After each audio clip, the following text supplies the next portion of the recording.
بھی اے نوجوان مسلم تدبر بھی کیا تو نے، وہ کیا گردوں تھا تو جس کا ہے ایک ٹوٹا ہوا تارا۔ کبھی آیت نمبر 67 کے بعد 67 کے بعد اعوذ باللہ من الشیطان الرجیم بسم اللہ الرحمن الرحیم وَأَوْحَى رَبُّكَ إِلَى النَّحْلِ أَنِ اتَّخِذِي مِنَ الْجِبَالِ بُيُوتًا وَمِنَ الشَّجَرِ وَمِمَّا يَعْرِشُونَ ثُمَّ كُلِي مِن كُلِّ الثَّمَرَاتِ فاسلكي سبل ربك ذللا يخرج من بطونها شراب مختلف ألوانه فيه شفاء للناس إن في ذلك لآية لقوم يتفكرون۔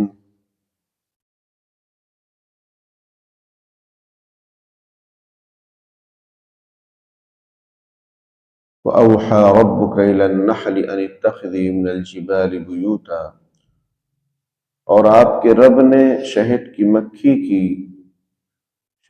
مکھی کے جی میں یہ بات ڈالی کہ تو پہاڑوں میں گھر بنا لے، وَمِنَ الشَّجَرِ وَمِمَّا يَعْرِشُونَ، اور درختوں میں اور جو لوگ عمارتیں بناتے ہیں ان میں۔ یہ سورہ نحل ہے، کیونکہ اس میں شہد کی مکھی کا تذکرہ ہوا بھی، جیسا کہ آیا وَأَوْحَى رَبُّكَ إِلَى النَّحْلِ، اسی وجہ سے اس کا نام سورہ نحل ہے، کیونکہ اس میں شہد کی مکھی کا تذکرہ ہے۔ جس طریقے سے پھل اور دودھ یہ اللہ تعالیٰ کی طرف سے غذا کا کام دیتے ہیں، بھئی پھل کھا لو، کیلا کھا لو 2-3 تو پیٹ بھر جاتا ہے۔ سفر میں آدمی کیلے خرید لیتا ہے کہ بھائی چلو اس میں ملاوٹ نہیں ہوگی، ہے نا، باسی نہیں ہوگا۔ تو پھلوں میں اللہ نے یہ تاثیر رکھی۔ اوپر ذکر آیا نا کہ اللہ تعالیٰ نے دودھ جیسی عظیم نعمت سے تم کو نوازا، اور کیسے کیسے اس کو اللہ تعالیٰ بناتے ہیں اور آدمی اس کو استعمال کرتا ہے، دودھ کو، وہ ذکر ہوا کل۔ اب یہاں پر شہد کا ذکر فرما رہے ہیں کہ جس طریقے سے پھل اور دودھ غذا کے لیے کام آتے ہیں، اس طریقے سے شہد کی مکھی بھی غذا کے لیے استعمال ہوتی۔ شہد یہ بھی غذا کے لیے استعمال کی جاتی ہے، مطلب شہد کھانے میں استعمال کر سکتا ہے آدمی، شہد پی لیتے ہیں، شہد کھا لیتے ہیں، روٹی لگا کر بھی بچے کھا لیتے ہیں شہد وغیرہ۔ تو یہاں پر اللہ تعالیٰ فرماتے ہیں کہ یہ شہد کس طریقے سے تیار کی جاتی ہے، وہ آپ کے سامنے بیان کیا جا رہا ہے کہ آپ کے رب نے شہد کی مکھی کے جی میں یہ بات ڈالی۔ وحی کا معنی ہوتا ہے اللہ کی طرف سے پیغام کا آنا۔ کبھی وہ فرشتے کے ذریعے سے ہوتا ہے، حضرت جبرائیل علیہ السلام وحی لے کر آتے ہیں، اور کبھی ڈائریکٹ اللہ تعالیٰ دل میں ڈال دیتے ہیں کسی کے، جیسے کہ حضرت موسیٰ علیہ السلام کی والدہ کے دل میں بھی اللہ نے اس کو الہام کہتے ہیں، جو دل میں بات اللہ کی طرف سے ڈالی جاتی ہے، رہنمائی کی جاتی ہے کہ ایسا ہونا چاہیے، ایسا کرنا چاہیے، ایسا کرو، اس کو الہام کہتے ہیں۔ حضرت موسیٰ علیہ السلام کی والدہ کے دل میں اللہ نے ڈالا کہ اپنے بچے کو ایک صندوق میں رکھ کر اس کو دریائے نیل میں چھوڑ دو۔ انہوں نے کر دیا، ان کے دل میں یہ بات آئی۔ تو اس کا مطلب یہ نہیں کہ وہ ان پر اللہ نے وحی بھیجی اور فرشتہ آیا۔ کسی عورت کو اللہ نے نبی نہیں بنایا، جو بھی نبی ہیں وہ سب مرد ہی مرد ہیں۔ سمجھ میں آئی بات؟ کیوں؟ اس لیے کہ مردوں کو مجمع میں جانا ہے، لوگوں کو خطاب کرنا ہے، ملاقات کرنا ہے، یہ عورت کہاں جائے گی؟ اور پھر فتنے کا اندیشہ، اس لیے امام صاحب بھی مرد ہی ہوتے ہیں، عورت امام نہیں ہوتی ہے۔ تو پیشوائی، مقتدا، یہ مردوں کے حق میں اسلام نے رکھا ہے، عورتوں کے حق میں نہیں کہ وہ امیر المومنین بن جائیں۔ سمجھ میں آئی بات؟ بلکہ حدیث شریف ہے کہ وہ قوم کبھی ترقی نہیں کر سکتی، کامیاب نہیں ہو سکتی جس کی حکمرانی ایک عورت کرے۔ حدیث شریف، وہ قوم کبھی کامیاب نہیں ہو سکتی جس کی حکمرانی عورت کرے۔ بہرحال تو وحی کا معنی ہوتا ہے اللہ کی طرف سے پیغام کا آنا، لیکن کبھی فرشتے کے ذریعے سے اور کبھی ڈائریکٹ دل میں۔ یہ جو نحل یعنی شہد کی مکھی ہے، اس پر جو پیغام اللہ کی طرف سے آیا ہے، یہ اس کے جی میں آیا ہے، کوئی فرشتہ لے کر نہیں آیا۔ تو اس لیے یہاں پر ترجمہ کیا کیا گیا، اور آپ کے رب نے شہد کی مکھی کے جی میں یہ بات ڈالی، الہام کیا کہ تو گھر کہاں بنا، اپنا چھتا کہاں بنا؟ پہاڑوں میں اور درختوں میں اور لوگوں کی تعمیرات میں، لوگوں کے گھر میں نہیں، لوگوں نے جو عمارتیں بنائی ہیں اس کے چھت وغیرہ میں، اور ہٹ کر آپ دیکھیں گے شہد کی مکھی ایسے ہی آپ کے گھر میں نہیں بنا دے گی، سائیڈ میں ہی بنائے گی، کہیں کنارے میں، یا پھر درختوں میں، یا پھر پہاڑوں میں۔ تو یہ تو اللہ نے اس کو سجھایا، پھر کیسے آگے کا کام کیا کرنا ہے؟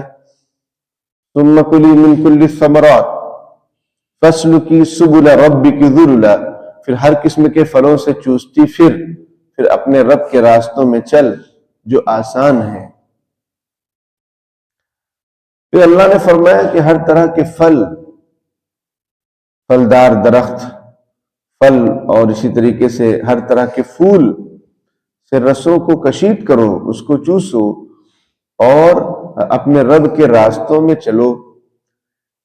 شہد کی مکھیاں پھلوں اور پھولوں کا رس حاصل کرنے کے لیے دور دراز کا سفر کرتی ہیں اور پھر واپس آ جاتی ہے اپنی جگہ پر۔ ایسا لگتا ہے کہ فضائی سارے راستے اس کو معلوم ہوں۔ یہ اللہ فرما رہے ہیں کہ ہر قسم کے پھلوں سے چوستی یعنی گھومو، دیکھو، اور ہر طرح کے پھل اور ہر طرح کے پھول کے رس کو کشید کرو اور پھر اپنے رب کے راستوں میں چلو۔ یعنی اللہ تعالیٰ کی طرف سے اس کی رہنمائی۔ اور شہد میں اللہ تعالیٰ نے بہت تاثیر رکھی ہے، اس کی وجہ یہ کہ شہد کی مکھی جگہ جگہ جاتی ہے اور طرح طرح کے پھلوں کے رس کو حاصل کرتی ہے اور پھولوں کے رس کو حاصل کرتی ہے، اور پھر اس کو چھتے میں لا کر جمع کرتی ہے۔ اتنا آدمی نہیں کر سکتا ہے؟ ارے بھائی 2-3 قسم کے پھل آدمی کھائے گا، 4 قسم کے پھل کھائے گا، 5 قسم کے، لیکن طرح طرح کے جتنے بھی پھل ہیں، جتنے بھی پھول ہیں، وہ آدمی کہاں پہنچ سکتا ہے؟ لیکن یہ مکھیاں پہنچ جاتی ہیں۔ اور مفسرین فرماتے ہیں کہ شہد کی مکھیوں کی جو ذمہ دار ہو، یعنی شہد کی مکھیاں اپنی ایک ملکہ کے تحت کام کرتی ہیں، یعنی ان کی ایک لیڈر ہوتی ہے، اس کے انڈر میں کام کرتی ہیں ساری کی ساری، اور اگر کوئی اس میں دخل اندازی کی کوشش کرتا ہے تو اس کا حال برا کر دیتی ہیں، اس پر سب حملہ بول دیتی ہیں، اور ایسا نوچتی اور کاٹتی ہیں کہ اللہ کی پناہ، اللہ تعالیٰ ہم سب کی حفاظت فرمائے۔ ایک بہت بڑے قاری صاحب گزرے ہیں گجرات میں، قاری احمد اللہ صاحب رحمۃ اللہ علیہ، 1 سال پہلے انتقال ہوا۔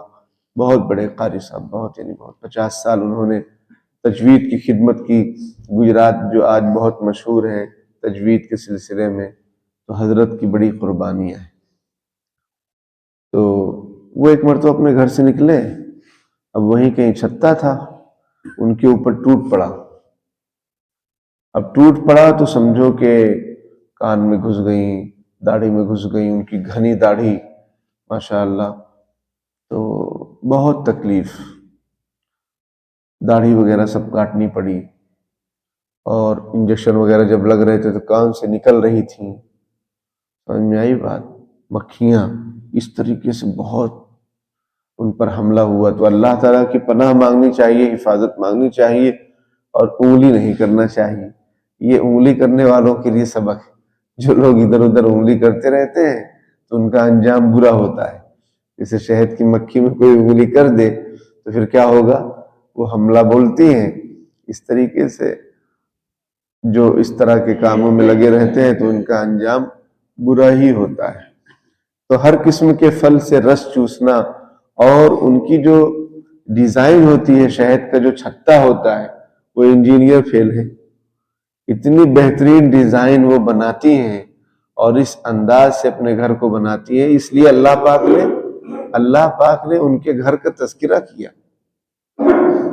اور یہ اللہ نے فرمایا کہ ہم نے ان کو سجھایا کہ کیسے اپنا گھر تعمیر کرو، کیا ڈیزائن ہوتی ہے اور کیا اس میں سختی ہوتی ہے، اور شہد 2-3 کلو اس طرح سے کلو شہد اس کے اندر جمع رہتا ہے۔ سمجھ میں آئی بات؟ شہد ایک عظیم نعمت ہے، استعمال کرنا چاہیے، لیکن صحیح ملے تو۔ آج کل تو ملاوٹ کا دور ہے، تو اس لیے بہت تحقیق کر کے اگر مل جائے تو بہت غنیمت جانے۔ حدیث شریف میں ہے کہ جو اسلامی تاریخ کی پہلی، دوسری، تیسری تاریخ، اسلامی مہینے کے پہلی اور دوسری، تیسری تاریخ کو شہد چاٹ لے تو اس کو کوئی بڑی بیماری نہیں ہوگی۔ حدیث شریف میں اسلامی مہینے کی پہلی، دوسری، تیسری تاریخ، نہار منہ، نہار پیٹ، صبح اٹھے تو شہد چاٹ لے تو اس کو کوئی بڑی بیماری نہیں ہوگی۔ فَاسْلُكِ سُبُلَ رَبِّكِ ذُلُلًا، پھر اپنے رب کے راستوں میں چل جو آسان ہے۔ اس کے لیے آسان ہے، ہمارے لیے مشکل۔ کہاں جاتی پھر وہیں آ جاتی، کہاں جاتی ہیں پھر وہیں آ جاتی۔ يَخْرُجُ مِن بُطُونِهَا شَرَابٌ مُخْتَلِفٌ أَلْوَانُهُ فِيهِ شِفَاءٌ لِلنَّاسِ، اس کے پیٹ میں سے پینے کی ایک چیز نکلتی ہے جس کی رنگتیں مختلف ہوتی ہیں، کہ اس میں لوگوں کے لیے شفا ہے، کیونکہ وہ سب جمع کرتی ہیں، حاصل کرتی ہیں رس کو، اور پھر اللہ تعالیٰ ان کے پیٹ سے نکالتا ہے، اور وہ مختلف رنگتوں کی ہوتی ہیں، مختلف ٹیسٹ ہوتا ہے۔ کوئی نیم کی شہد آتی ہے، کوئی کس کی شہد آتی ہے، تو الگ الگ ٹیسٹ کی، الگ الگ رنگ کی شہدیں اللہ تعالیٰ ان کے پیٹ سے نکالتا ہے، اور پھر اللہ تعالیٰ فرما رہا ہے کہ اس میں لوگوں کے لیے شفا ہے۔ اس لیے آپ شفا ہے مطلب فائدہ ہے، بہت فائدہ ہے لوگوں کے لیے۔ حدیث شریف میں ہے کہ 2 شفا والی چیزوں سے علاج کرو۔ حدیث شریف میں 2 شفا والی چیزوں سے اپنا علاج کرو، ایک قرآن، دوسری شہد۔ قرآن میں بھی شفا ہے، جگہ جگہ یا ایھا الناس قد جاءتکم موعظۃ من ربکم وشفاء لما فی الصدور وننزل من القرآن ما هو شفاء ورحمۃ للمؤمنین، قرآن کے بارے میں، اور یہاں دیکھو شہد کے بارے میں۔ تو مفسرین فرماتے ہیں کہ اس میں شفا ہے، لیکن ایسا نہیں کہ ہر بیماری، ہر چیز میں یہ شفا ہی ہو جائے گی، ایسا نہیں ہے، کبھی اس کے خلاف بھی ہو جاتا ہے۔ جیسے کہا جاتا ہے کہ بادام بہت فائدہ مند ہے، لیکن ہر بیماری میں بادام چل جائے ایسا ضروری نہیں۔ بادام فائدہ مند ہے، اور پھر اس کا طریقہ استعمال بھی ہو صحیح طریقے سے، یہ نہیں کہ آپ 1 کلو بادام کھا گئے پھر لنگی پہن کے گھومتے رہے پوری رات، تو ایسا نہیں۔ بادام میں شفا ہے لیکن طریقے سے۔ حضرت مفتی سعید احمد پالنپوری نور اللہ مرقدہ فرماتے ہیں کہ ان کے کوئی رشتہ دار تھے، تو